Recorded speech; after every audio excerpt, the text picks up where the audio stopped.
اب میں تقریر پیش کرنے کے لیے دعوت دیتی ہوں کنیز فاطمہ کو اس شعر کے ساتھ۔ منتظر کب سے تحیر ہے تیری تقریر کا، منتظر کب سے تحیر ہے تیری تقریر کا، بات کر تجھ پر گماں ہونے لگا تصویر کا۔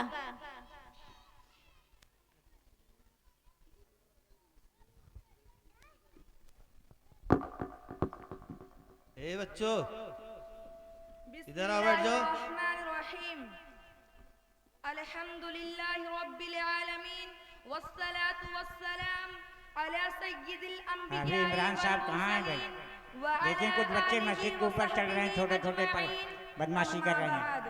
فاعوذ باللہ من الشیطان الرجیم بسم اللہ الرحمن الرحیم واعتصموا بحبل اللہ جميعا ولا تفرقوا واذكروا نعمة الله عليكم إذ كنتم أعداء فألف بين قلوبكم فأصبحتم بنعمته إخوانا صدق الله العلي العظيم۔ صدر محترمہ، اساتذہ کرام اور عزیز بہنوں، السلام علیکم ورحمۃ اللہ وبرکاتہ۔ ابھی آپ حضرات کے سامنے جو آیت کریمہ تلاوت کی گئی ہے وہ دنیا میں بسنے والوں انسانوں کو درس عبرت دے رہی ہے کہ اللہ کی رسی کو مضبوطی کے ساتھ ایک ہو کر تھام لو اور آپس میں تفرقہ بازی نہ کرو، اور اللہ تعالیٰ کی اس نعمت کو یاد کرو جبکہ تم آپس میں دشمن تھے، اللہ تعالیٰ نے تمہارے دلوں میں محبت پیدا کر دی، بس تم اللہ تعالیٰ کی اس نعمت کی وجہ سے بھائی بھائی اور بہن بہن بن گئے۔ آج میں اس پر رونق محفل میں اتحاد اور اتفاق کے اہم پہلو پر روشنی ڈالنا چاہتی ہوں اور آپ سے امید کرتی ہوں کہ ذرا دھیان اور کان لگا کر میری باتیں سنیں اور اس پر عمل کرنے کی کوشش کریں۔ پیاری بہنوں، حضور اکرم صلی اللہ علیہ وسلم کا ارشاد ہے کہ تمام مسلمان ایک دیوار کی طرح ہے۔ اس حدیث سے ہمیں یہ سبق مل رہا ہے، مسلمانوں تم ایک ہو جاؤ۔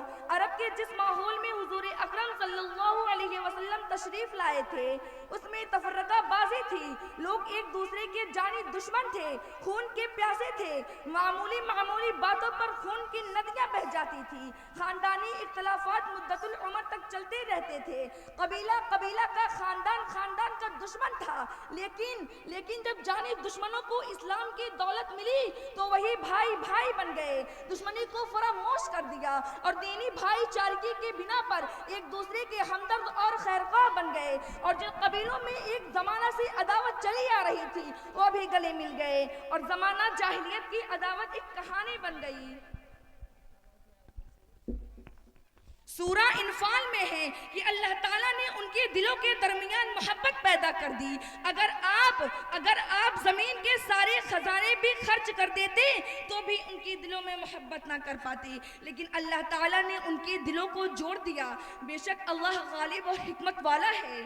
معزز سامعات، صحابہ کرام کا تو یہ حال تھا کہ اسلام لانے کے بعد انہوں نے پشتوں کا جھگڑا منٹوں میں ختم کر دیا، اور آج ہمارا یہ حال ہے کہ ہم مسلمان کے گھر پیدا ہوئے، مسلم گھرانے میں پلے بڑھے، خدا کے فضل و کرم سے اسلام کی دولت ہم کو پشتہا پشت سے نصیب ہے، مگر ہم اپنی عداوتوں کو ختم کرنے کے بجائے اس کو اور بڑھاتے ہیں، گلے ملنے، بھائی اور بہن بن جانے میں اپنی ہتک سمجھتے ہیں۔ ہم دنیا بھر کے فضول چکروں میں مبتلا ہیں، کسی کو بھی ختم کرنے کی فکر نہیں۔ بتائیے کیا ان حالات میں ہم آگے بڑھ سکتے ہیں، ترقی کر سکتے ہیں؟ کیا اتحاد اور اتفاق کی دولت کے بغیر کوئی قوم باعزت زندگی گزار سکتی ہے؟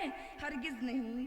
فرقہ بندی ہے کہیں اور کہیں ذاتیں ہیں، فرقہ بندی ہے کہیں اور کہیں ذاتیں ہیں، کیا زمانے میں پنپنے کی یہی باتیں ہیں؟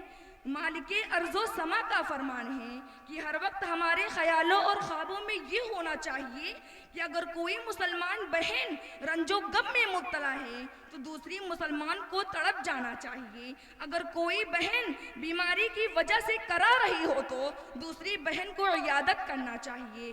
پیاری بہنوں، اگر اتحاد اور اتفاق کی دولت ہمارے ہاتھوں میں باقی رہی، گروہ و بندی سے باز رہے تو فوز و فلاح اور کامیابی و کامرانی ہمارا قدم چومے گی۔ بے شک ایک بہت تجربہ کار شیخ نے اپنے چند بیٹوں کو